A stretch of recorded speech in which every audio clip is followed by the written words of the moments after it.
Nick, Kate, I want to pick up this extraordinary story in The Age today that says the controversial Senator Lidia Thorpe, a whole lot of her family are all angling for control of the new Victorian voice to the parliament. Mother, cousins, political allies, all of them. Now, this is the Victorian version to the voice. 50 of the candidates, out of 50 of the candidates, at least a dozen are aligned with Lidia Thorpe. What do you think? This is a very informative story from The Age. It should be, compulsory reading for everybody who's thinking of voting yes, because the idea that this voice to Parliament is going to be, apolitical, that there will be naturally people who will represent all Indigenous people, even though they're not elected. It's just thrown out of the window when you read this article. It's, the voice to Parliament in Victoria is a hotbed of factionalism.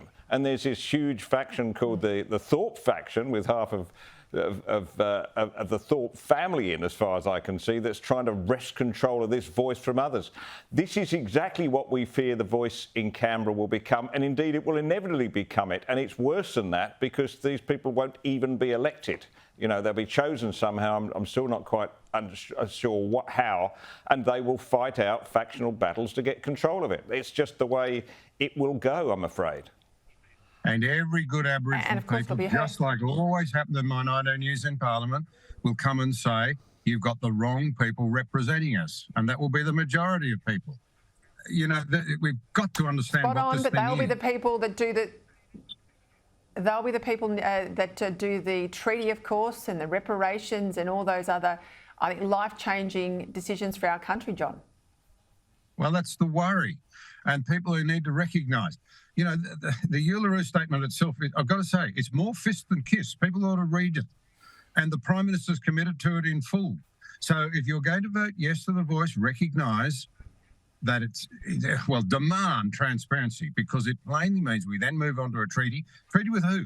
The Aboriginal people are a race, not a nation. There are 500 nations. Treaty with which nation?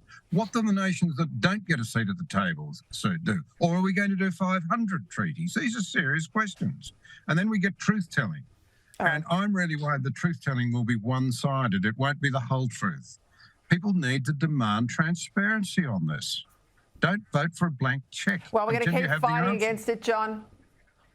We're going to keep fighting against it. I have to leave it there. I'm out of time. But we will come back to it, I'm sure. John Anderson, of course.